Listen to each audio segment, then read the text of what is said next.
ನಟ ದರ್ಶನ್ ಬ್ಯಾರಕ್ನಲ್ಲೂ ಕೂಡ ಸಿಸಿಬಿ ಶೋಧ ಕಾರ್ಯ ನಡೆಸ್ತಾ ಇದೆ. ದರ್ಶನ್ ಜೊತೆಗೆ ಪವಿತ್ರ ಗೌಡ ಬ್ಯಾರಕ್ ಕೂಡ ಸರ್ಚ್ ಆಗ್ತಾ ಇದೆ. ಅಲ್ಲೂ ಕೂಡ ಸರ್ಚ್ ಮಾಡ್ತಾ ಇದ್ದಾರೆ. 1 ಗಂಟೆಯ ಕಾಲ ಪೊಲೀಸರು ತಪಾಸಣೆಯನ್ನ ಮಾಡ್ತಾ ಇದ್ದಾರೆ. ಅಲ್ಲೂ ಕೂಡ ಏನಾದರೂ ಸಿಗಬಹುದಾ ಅಂತ, ಬಟ್ಟೆಯ ಬ್ಯಾಗ್ ಆಗಿರ್ಬೋದು, ಸೂಟ್ ಕೇಸ್ ಎಲ್ಲವನ್ನ ಕೂಡ ಸಿಸಿಬಿ ಅವರು ಪರಿಶೀಲಿಸ್ತಾ ಇದ್ದಾರೆ. ಸರ್ಚ್ ಮಾಡ್ತೀವಿ ಅಂದ್ರೆ ಮಾಡ್ಕೊಳ್ಳಿ ಸರ್ ಅಂತ ದರ್ಶನ್ ಹೇಳಿದ್ದಾರೆ. ಕೇವಲ ಪ್ರಜ್ವಲ್ ರೇವಣ್ಣ ಬ್ಯಾರಕ್ನಲ್ಲಿ ಮಾತ್ರ ಮೊಬೈಲ್ ಜಪ್ತಿ. ಈಗ ಸದ್ಯಕ್ಕೆ ನಟ ದರ್ಶನ್ ಬ್ಯಾರಕ್ನಲ್ಲೂ ಕೂಡ ಈಗ ಸಿಸಿಬಿ ಶೋಧ ನಡೀತಾ ಇದೆ. ಅಲ್ಲಿ ಏನಾದರೂ ಸಿಗಬಹುದಾ ಅಂತ ಗೊತ್ತಿಲ್ಲ. ಎಲ್ಲ ಸೆಲ್ಲಲ್ಲೂ ಯಾರ್ಯಾರು ಹೆಸರುವಾಸಿಯಾಗಿ ಇದ್ದಾರೋ ಎಲ್ಲರ ಸೆಲ್ಲಲ್ಲೂ ಕೂಡ ಇಂಥವ್ರು ಅಂಥವ್ರು ಅಂತ ಇಲ್ಲ, ಪ್ರತಿಯೊಬ್ಬರ ಬ್ಯಾರಕ್ನಲ್ಲೂ ಕೂಡ ಚೆಕಿಂಗ್ ನಡೀತಾ ಇದೆ. ಯಾಕೆಂತ ಹೇಳಿದ್ರೆ ಇದು ಸಾಮಾನ್ಯ ಸಂಗತಿ ಅಲ್ಲ.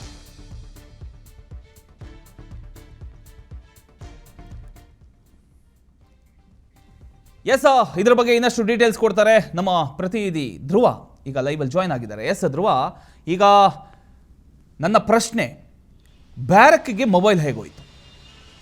ಇದು ಹೋಗುವಂಥ ಚಾನ್ಸಸ್ ಇದೆಯಾ, ಅಥವಾ ಯಾರಾದರೂ ಕೈ ಜೋಡಿಸಿದ್ರೆ ಮಾತ್ರ ಇದು ಸಾಧ್ಯ? ಏನು ಹೇಳ್ತೀರಿ? ಏನು ಸಿಗ್ತಾ ಇದೆ ಅಪ್ಡೇಟ್ಸ್? ಈಗ ಒಂದು ಕಡೆ ಪ್ರಜ್ವಲ್ ರೇವಣ್ಣ ಬ್ಯಾರಕ್ನಲ್ಲಿ ಮೊಬೈಲ್ ಸಿಕ್ಕಿರ್ತಕ್ಕಂಥದ್ದು, ಇನ್ನೊಂದು ಕಡೆ ಪವಿತ್ರ ಗೌಡ ಹಾಗೂ ದರ್ಶನ್ ಅವರ ಬ್ಯಾರಕ್ಕಲ್ಲೂ ಕೂಡ ಸರ್ಚಿಂಗ್ ನಡೀತಾ ಇದೆ. ಏನು ಅಪ್ಡೇಟ್ ಸಿಗ್ತಾ ಇದೆ? ಪ್ರಮೋದ್, ಮುಖ್ಯವಾಗಿ ಜೈಲಿನಲ್ಲಿ ಮೊಬೈಲ್ ಯಾವುದೇ ಕಾರಣಕ್ಕೂ ತೆಗೆದುಕೊಂಡು ಹೋಗುವಂತ ಇಲ್ಲ. ಇದು ನಿಷೇಧಿತ ವಸ್ತುಗಳ ಪಟ್ಟಿಯಲ್ಲಿ ಮೊಬೈಲ್ ಸೇರುತ್ತೆ, ಚಾರ್ಜರ್ ಸೇರುತ್ತೆ, ಅಲ್ಲಿ ಸಿಕ್ಕಿರುವಂತಹ ಪೆನ್ ಡ್ರೈವ್ ಕೂಡ ಸೇರುತ್ತೆ. ಆದ್ರೆ ಇವೆಲ್ಲವೂ ಕೂಡ ಸಿಕ್ಕಿದ್ದು ಅಲ್ಲಿನ ಸಿಬ್ಬಂದಿಗಳ ಕೈ ಜೋಡಿಸಿರೋದು ಇದರಲ್ಲಿ ಸ್ಪಷ್ಟವಾಗಿ ಗೊತ್ತಾಗ್ತಾ ಇದೆ. ಆ ವಿಚಾರಕ್ಕೆ ಸಂಬಂಧಪಟ್ಟ ಹಾಗೆ ಜೈಲಿನ ಡಿಐಜಿ ಆಗಿರುವಂತಹ ಅಲೋಕ್ ಕುಮಾರ್ ಅವರು ಈಗಾಗಲೇ ಜೈಲಿನ SP ಆಗಿರುವಂತಹ ಅಂಶು ಕುಮಾರ್ ಅವರಿಗೆ ಒಂದು ನೋಟಿಸ್ ಅನ್ನ ಕೂಡ ಜಾರಿ ಮಾಡಿದ್ದಾರೆ.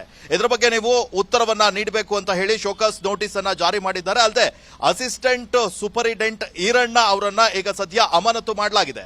ಆದ್ರೆ ಇಲ್ಲಿ ಪ್ರಜ್ವಲ್ ರೇವಣ್ಣ ಬ್ಯಾರಕ್ನಲ್ಲಿ ನಿನ್ನೆ 3 ಗಂಟೆಗೆ ಸುಮಾರಿಗೆ 2 ಗಂಟೆ ಸುಮಾರಿಗೆ ಸಿಸಿಬಿ ಪೊಲೀಸರ ತಂಡ ಜೈಲಿಗೆ ಹೋಗಿ ರೇಡ್ ಅನ್ನ ಮಾಡ್ತಾರೆ. ಆ ಸಂದರ್ಭದಲ್ಲಿ 2:05ಕ್ಕೆ 1ನೇ ಮಹಡಿಯಲ್ಲಿರುವಂತಹ ಪ್ರಜ್ವಲ್ ಬ್ಯಾರಕ್ಗೆ ಹೋದಂತ ಸಂದರ್ಭದಲ್ಲಿ ಪ್ರಜ್ವಲ್ ಬ್ಯಾರಕ್ನ ಒಂದು ಬಟ್ಟೆಯ ಅಡಿಯಲ್ಲಿ ಬಟ್ಟೆಯನ್ನ ಸುತ್ತಿ ಒಂದು ನೀಲಿ ಬಣ್ಣದ 5G ಮೊಬೈಲ್ ಅನ್ನ ಅಲ್ಲೇ ಇಟ್ಕೊಂಡಿರ್ತಾರೆ. ಅಲ್ಲೇ ಚಾರ್ಜರ್ ಸಿಗುತ್ತೆ, ಮತ್ತೊಂದು ಪೆನ್ ಡ್ರೈವ್ ಕೂಡ ಸಿಗುತ್ತೆ, ಇನ್ನೊಂದು ಡೈರಿ ಕೂಡ ಪತ್ತೆ ಆಗುತ್ತೆ.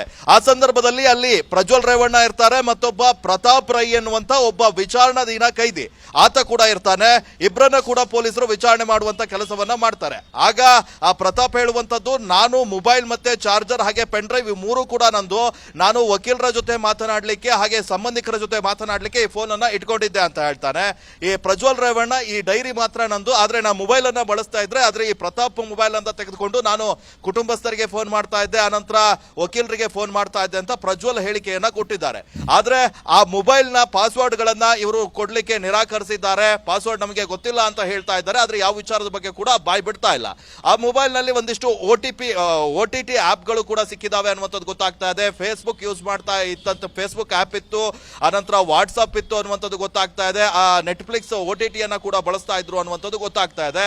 ಆದ್ರೆ ಇವ್ಯಾವಕ್ಕೂ ಕೂಡ ಸರಿಯಾಗಿ ಒಂದು ಪಾಸ್ವರ್ಡ್ ಅನ್ನ ನೀಡಿಲ್ಲ ಎನ್ನುವಂತಹ ಒಂದು ಕಾರಣವನ್ನ ಈಗ ಹೇಳ್ತಾ ಇದ್ದಾರೆ ತನಿಖೆಯಲ್ಲಿ. ಈಗ ಪರಪ್ಪನ ಅಗ್ರಹಾರ ಪೊಲೀಸ್ ಠಾಣೆಯಲ್ಲಿ ಸಿಸಿಬಿ ಪೊಲೀಸರು ಒಂದು FIR ಅನ್ನ ದೂರನ್ನ ನೀಡಿದ್ದಾರೆ. ಅದರ ಆಧಾರದ ಮೇಲೆ ಈಗ FIR ದಾಖಲಾಗಿ ಪೊಲೀಸರು ತನಿಖೆಯನ್ನ ನೀಡುತ್ತಾ ಇದ್ದಾರೆ. ಇನ್ನೊಂದು ಕಡೆ ಜೈಲಾಧಿಕಾರಿಗಳು ಪ್ರಜ್ವಲ್ ರೇವಣ್ಣಗೆ ಈಗ ಖಡಕ್ ಸೂಚನೆಯನ್ನ ಕೂಡ ನೀಡಿದ್ದಾರೆ. ನೀವು ಮಧ್ಯಾಹ್ನದ ಒಳಗೆ ನನಗೆ ಉತ್ತರವನ್ನ ನೀಡಬೇಕು. ಒಂದು ವೇಳೆ ನೀವು ಮೊಬೈಲ್ ಯಾರು ಕೊಟ್ಟಿದ್ದು ಅಂತ ಹೇಳಿಲ್ಲ ಅಂತ ಹೇಳಿದ್ರೆ ನಿಮ್ಮನ್ನ ಬೇರೆ ಬ್ಯಾರಕ್ಗೆ ಶಿಫ್ಟ್ ಮಾಡ್ತೀರಿ ಎನ್ನುವಂತ ಒಂದು ಎಚ್ಚರಿಕೆಯನ್ನ ಕೂಡ ನೀಡಿದ್ದಾರೆ. ಇನ್ನೊಂದು ಕಡೆ ಪರಪ್ಪನ ಅಗ್ರಹಾರ ಪೊಲೀಸರು ಕೂಡ ಈ ಕೇಸ್ನಲ್ಲಿ ವಿಚಾರಣೆಯನ್ನ ಮುಂದುವರೆಸಿದ್ದಾರೆ.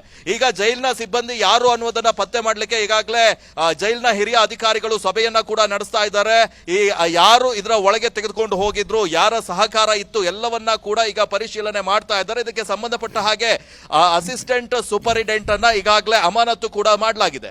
ಇನ್ನೊಂದು ಕಡೆ ನಿನ್ನೆ ರೇಡ್ ನಡೆದಂತಹ ಸಂದರ್ಭದಲ್ಲಿ ದರ್ಶನ್ ಬ್ಯಾರಕ್ ಅಲ್ಲಿ ಕೂಡ ಪೊಲೀಸರು ಹುಡುಕಾಟವನ್ನ ನಡೆಸಿದ್ರು ಅನ್ನುವಂಥದ್ದು ಗೊತ್ತಾಗ್ತಾ ಇದೆ. ಸುಮಾರು 1 ಗಂಟೆಗಳ ಕಾಲ ದರ್ಶನ್ ಬ್ಯಾರಕ್ ನಲ್ಲಿ ಹುಡುಕಾಟವನ್ನ ನಡೆಸಿದ್ರು, ಪವಿತ್ರ ಗೌಡ ಬ್ಯಾರಕ್ ನಲ್ಲಿ ಹುಡುಕಾಟವನ್ನ ನಡೆಸಿದ್ರು. ಆದ್ರೆ ಅಲ್ಲಿ ಯಾವುದೇ ವಸ್ತುಗಳು ಪತ್ತೆ ಆಗಿಲ್ಲ ಅನ್ನುವಂಥದ್ದು ಗೊತ್ತಾಗ್ತಾ ಇದೆ. ಈಗ ಸದ್ಯಕ್ಕೆ ಸಿಕ್ಕಿರುವಂತದ್ದು ಒಂದು ಮೊಬೈಲ್, ಆನಂತರ ಒಂದು ಪೆನ್ ಡ್ರೈವ್, ಮತ್ತೊಂದು ಡೈರಿ ಮತ್ತೆ ಚಾರ್ಜರ್, ಈ 4 ವಸ್ತುಗಳು ಸಿಕ್ಕಿದಾವೆ ಅಂತ ಹೇಳಿ ಈಗ ಸದ್ಯ FIR ಅನ್ನ ದಾಖಲು ಮಾಡಿದ್ದಾರೆ. ಮುಂದಿನ ತನಿಖೆ ಕೂಡ ಈಗ ನಡೀತಾ ಇದೆ. ಪ್ರಮೋದ್, ಥ್ಯಾಂಕ್ ಯು ನಿಮ್ಮೆಲ್ಲ ಮಾಹಿತಿಗಾಗಿ ಧ್ರುವ.